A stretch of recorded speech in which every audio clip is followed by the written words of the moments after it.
Quantum echoes. Dr. Elena Reyes stared at the anomalous readings on her monitor, her third cup of coffee growing cold beside her keyboard. The observatory in Chile's Atacama Desert was the most isolated posting she could have requested, perfect for someone who preferred data to people. But isolation wouldn't protect her from what those readings meant. That can't be right, she muttered, adjusting her glasses and running the calculations again.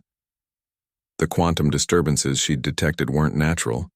They had patterns, signatures, of technology far beyond anything humans had developed. She picked up her satellite phone with trembling fingers and called her former colleague at NASA, Dr. Marcus Wong.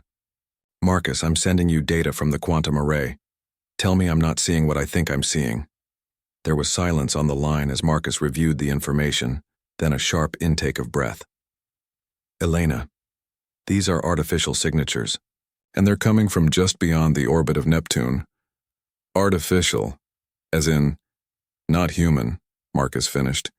"Definitely not human."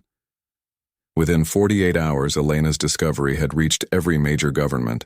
Within 72, amateur astronomers had spotted the objects moving inward from the outer solar system. 5 massive vessels, each several kilometers long, their shapes like elongated hexagons that somehow hurt the eyes to look at directly. Objects moved impossibly fast, defying known physics. They didn't accelerate gradually but shifted velocities instantaneously, as if they existed in multiple states at once. By the end of the week, they had reached Earth orbit, positioning themselves equidistantly around the planet. Global panic ensued. Religious leaders called for prayer. Militaries worldwide went on high alert. Financial markets collapsed. But the vessels remained silent, motionless, observing. In Washington, D.C., Elena found herself inside the Pentagon Situation Room, surrounded by generals, intelligence officers, and the most brilliant scientific minds on Earth. President Harris, bags under her eyes from sleepless nights, addressed the assembled group. "Dr. Reyes, you discovered them. Any insights into what they want?" Elena swallowed hard. "Madam President, they're using quantum positioning technology we've only theorized about. Their computational power must be incalculable. The fact that they haven't communicated suggests they're still collecting data about us." General Williams leaned forward. "How do we fight them if necessary?" "With our current technology?" Elena shook her head. "We don't." As if responding to her words, every electronic screen worldwide simultaneously went black, then displayed the same image. A being that appeared almost human, but with proportions slightly wrong.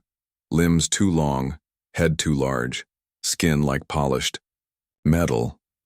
"Humans of Earth," it said in perfectly synthesized speech, its mouth movements not quite matching the words. "We are the Vox Collective. Your planet contains resources vital to our continued expansion. Your resistance is anticipated but futile. You will surrender your world within 7 solar rotations. Compliant populations will be preserved in designated habitation zones. Non-compliant groups will be eliminated. This message will repeat every 12 hours until submission is confirmed." The screens returned to normal, leaving humanity in stunned silence. By the 3rd day, desperate military actions had begun. China launched hypersonic missiles at the vessel above Asia. Russia deployed experimental EMP weapons. The United States fired nuclear-tipped intercontinental ballistic missiles at the ship hovering over North America. The results were the same each time. The weapons simply vanished before impact, as if they had never existed. The Vox ships remained untouched, unmoved. On day 4, smaller craft began descending to Earth's surface, establishing mining operations with mechanical precision. They extracted rare Earth elements, water, and strangely, atmospheric samples. Human resistance was met with swift elimination. Soldiers and civilians alike simply disappeared when they came too close to the alien operations.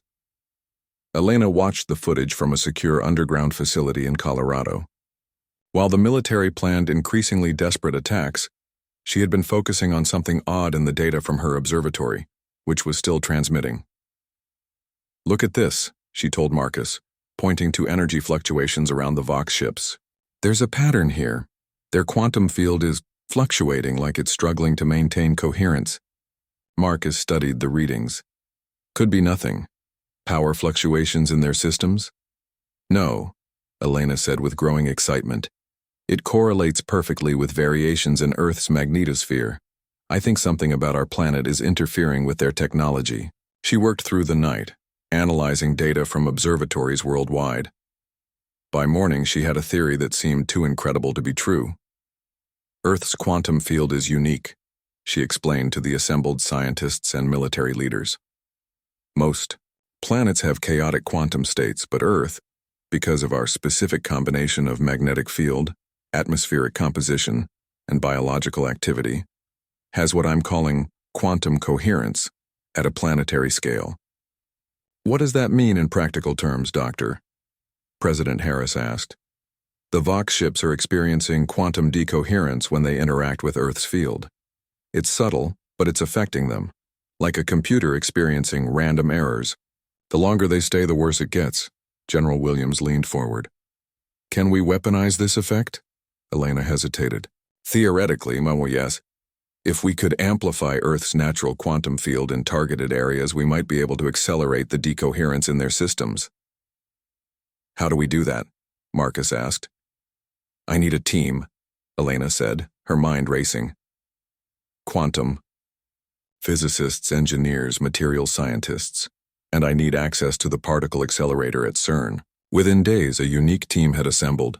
Dr. Hiroshi Tanaka, who had pioneered quantum entanglement communication. Major Lydia Kaminsky, a military engineer specializing in experimental weapons. Dr. Omar Al-Farsi, an expert in Earth's magnetic field. And surprisingly, Zach Rivera, a video game designer who had published theoretical papers on quantum computing algorithms. They set up operations in an abandoned mining facility in Switzerland, close enough to CERN to access its resources, but remote enough to avoid Vox detection. The plan they developed was audacious. Create a network of quantum resonators that would amplify Earth's natural field, targeting the Vox ships with what amounted to concentrated quantum noise. It's like trying to have a conversation in a stadium. During a rock concert, Zach explained, his hands moving animatedly. Their systems will be overwhelmed by contradictory quantum states. The resonators will need to be positioned globally, Dr. Al-Farsi pointed out, marking locations on a holographic map. Along ley lines where Earth's magnetic field is strongest. And we need a power source that won't be detected or neutralized, Major Kaminsky added.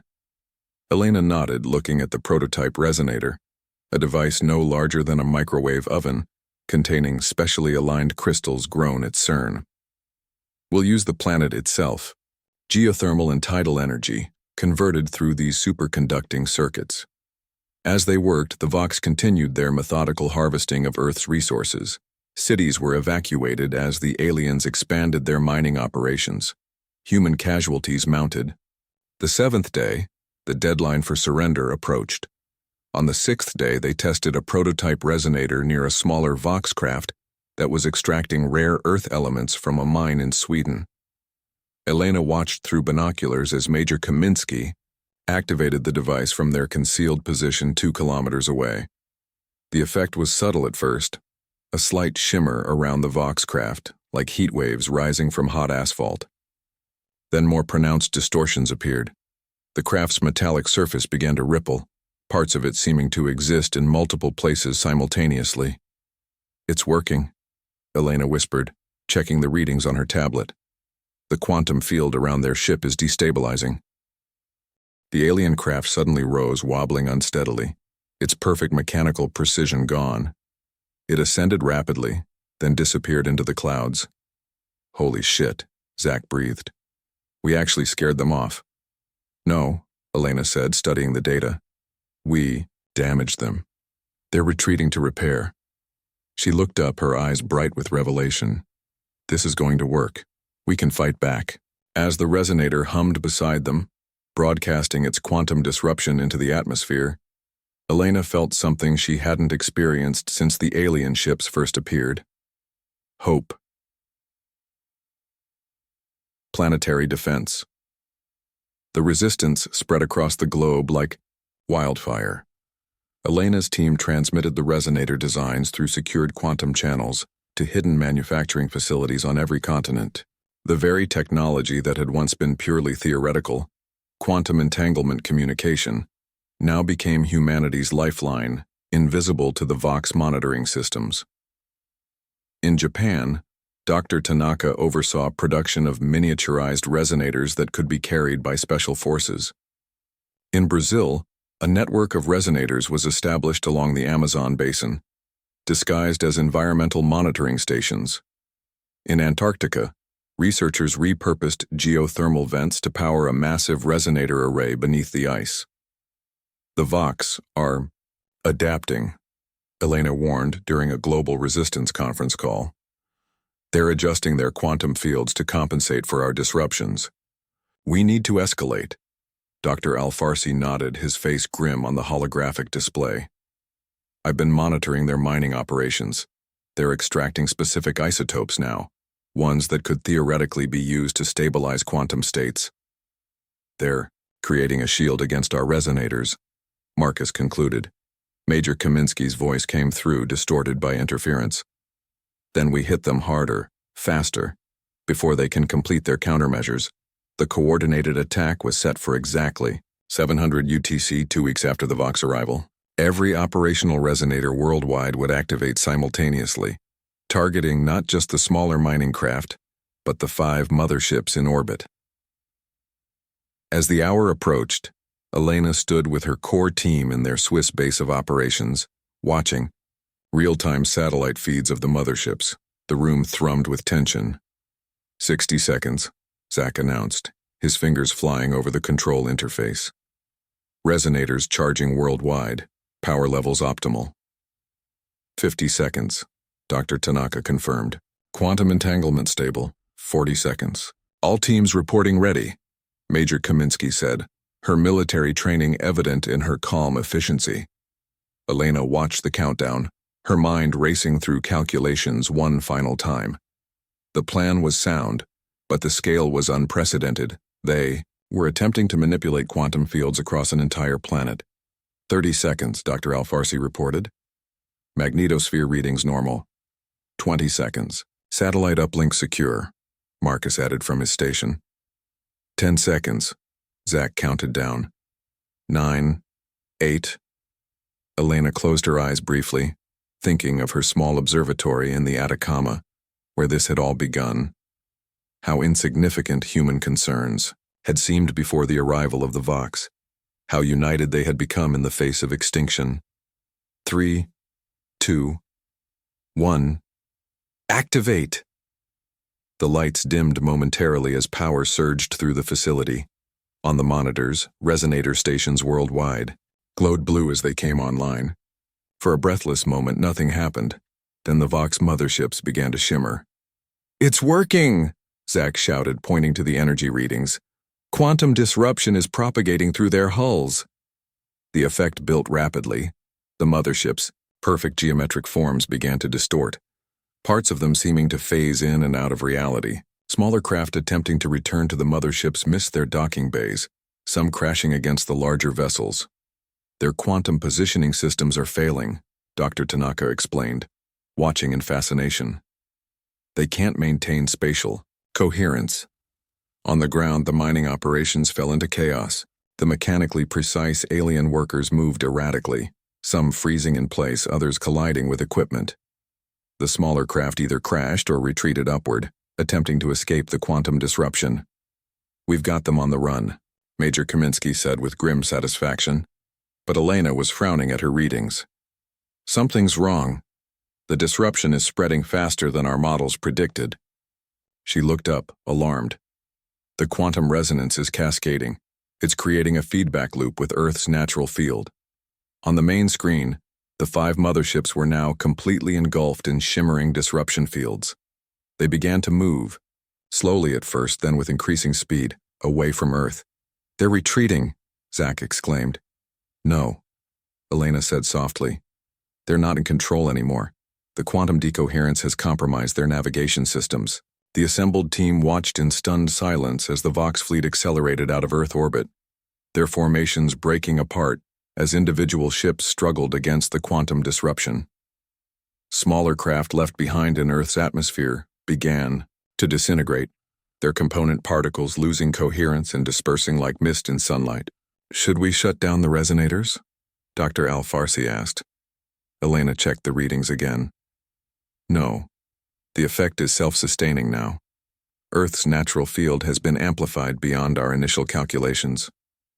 She looked up at the screens tracking the retreating alien fleet. "They're heading toward Mars." For 3 days they tracked the Vox fleet as it approached the red planet.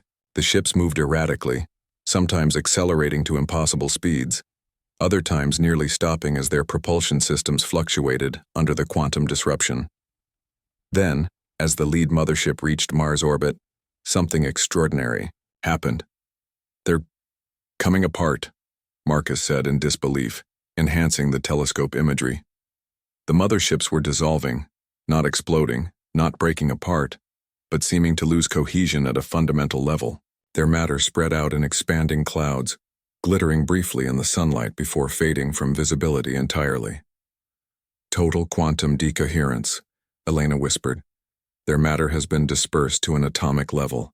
Within hours, all trace of the Vox fleet had vanished from sensors. Earth's long-range observatories swept the solar system but found nothing, as if the invaders had never existed." In the weeks that followed, scientists pieced together an explanation for what had happened. Dr. Elena Reyes presented their findings to a special United Nations assembly. The Vox Collective relied on a specific form of quantum technology that allowed them to manipulate matter and energy at a fundamental level, she explained. This technology was incompatible with Earth's unique quantum field, something we never detected before because we had nothing to compare it to. She displayed a holographic model of the solar system. Earth has developed a complex quantum field through billions of years of geological and biological evolution. This field exists in a state we call terrestrial quantum coherence, a stable self-reinforcing pattern that is actually quite rare in the universe. When we amplified this field with our resonators, we didn't just disrupt the Vox technology. We exposed their matter to a fundamentally incompatible quantum state. They literally couldn't exist in our amplified field. President Harris leaned forward. "And what happened near Mars?"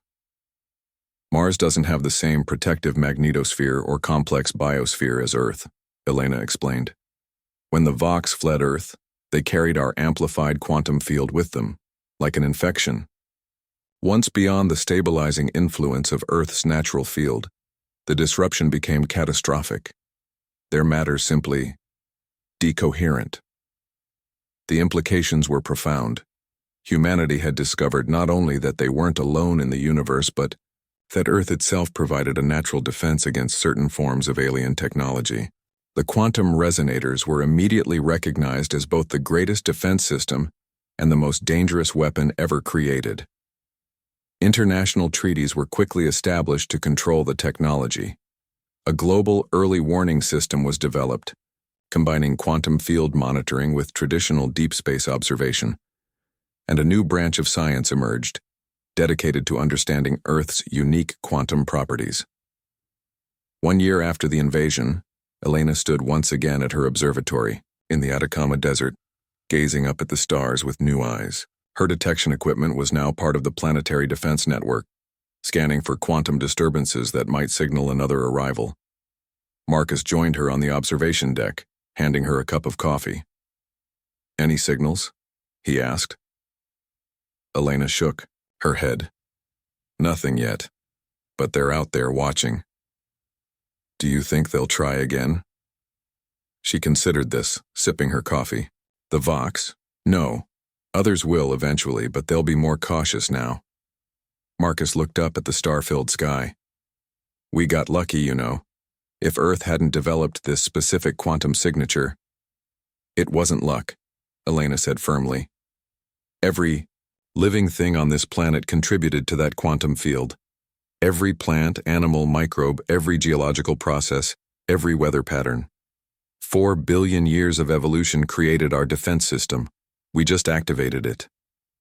They stood in companionable silence, two humans among billions, on a small blue planet that had proven itself more remarkable than anyone had ever imagined. In the vast darkness between stars, word was spreading about the dangerous little world. With the unique quantum signature, a planet that could unmake you simply by being what it was. Earth had earned a new reputation among the spacefaring civilizations. Approach with caution. Here be dragons. And humanity, having glimpsed its own vulnerability and unexpected strength, looked to the stars not with fear, but with newfound confidence. They were not defenseless after all. They were home.